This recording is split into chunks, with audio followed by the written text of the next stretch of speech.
As the gentlelady from Utah, Ms. Lowe. Thank you, Mr. Chairman, and thank you all for being here today. I'm going to just jump into these questions as quickly as I can.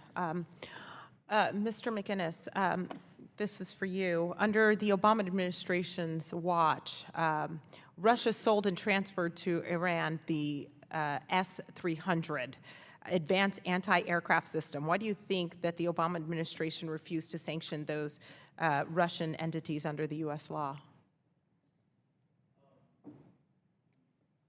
Thank you. The S-300, I mean, those particular entities, in essence, and I'm trying to remember the history here, so I may need some help with this. But one of the most advanced anti-aircraft systems in the world. No, I'm familiar with the S-300. I'm trying to remember the specific, the particular, the companies involved in this from a Russian perspective, because this is part of where I think our sanctions policies need to be going in the future, is particular when it comes to the Russian companies as they look towards potentially trying to work around the current existing UN conventional weapons sanctions.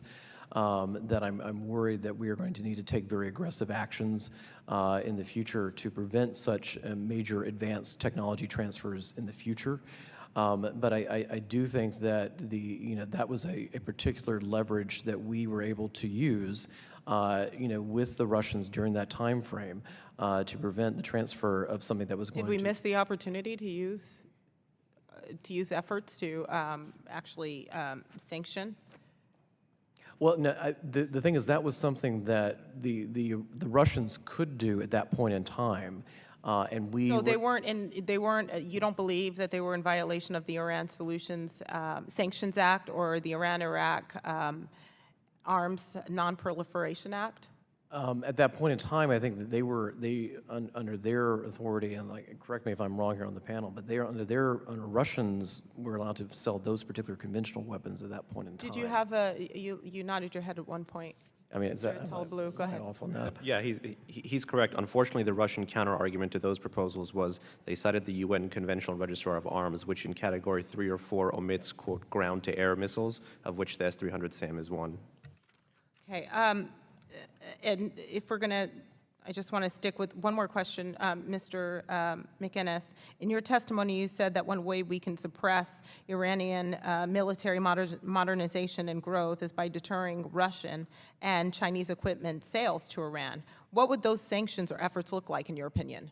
Yeah, and this is what I was referring to as we move forward. Is that I'm worried that we're going to need, as the JCPOA continue under the implementation, that we're going to need to look at sanctioning and targeted sanctions against, Rosneft and other subsidiaries that the IRGC or that works with the IRGC or firms connected to the IRGC and the Iranian defense industry.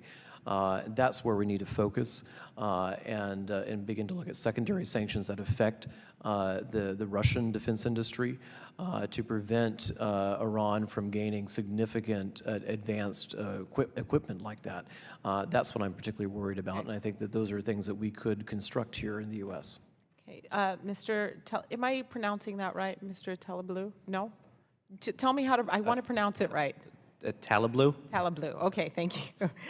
Since the JCPOA was agreed to, how have Iran's efforts to export terrorism changed, in your opinion?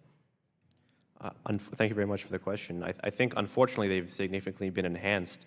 The Iranian role, at least in Iraq and in Syria, in its quote-unquote near abroad, has deepened. Iran now uses the argument in Iraq that you need us more than you need the U.S., which clearly isn't true. The U.S. is the one leading most of the strikes against ISIS. Shia militias often, unfortunately, engage in sectarian slaughter on the back ends of the cities that U.S. forces combined with the Iraqi army actually liberate.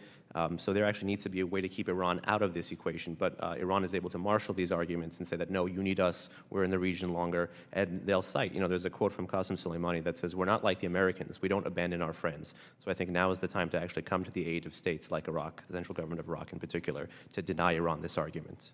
Okay. Do you believe that there's a difference between conventional ballistic missiles and those which are designed to be nuclear capable? A phrase which exists in UNSCR? Oh, so thank you for this question too. This is unfortunately complex. The Iranians have used the word designed in the resolution to kind of poo-poo any attempts by the U.S. and the international community to go after its ballistic missile testing. I think when we look at the word nuclear capable, that's a word that comes from a specific metric in this international regime. Right. The MTCR. It's 300 kilometers over 500 kilograms, so it's range over payload. Most of the missiles that Iran has tested since the deal actually meet and far exceed that. But I think it's kind of an artificial metric to add, because there are many ballistic missiles that can carry a nuclear weapon, such as the Lance, which the U.S. sold to Israel, such as the Pakistani Hadaf-9, such as the French Pluton, which was deployed during the Cold War. These are important munitions that actually can carry a nuclear warhead that falls short of that metric. And I think limiting ourselves to that metric only concedes the argument to Iran. Thank you. Mr. Chairman, my time has expired. Thank you, Mr. Chairman. The gentlelady's time has expired.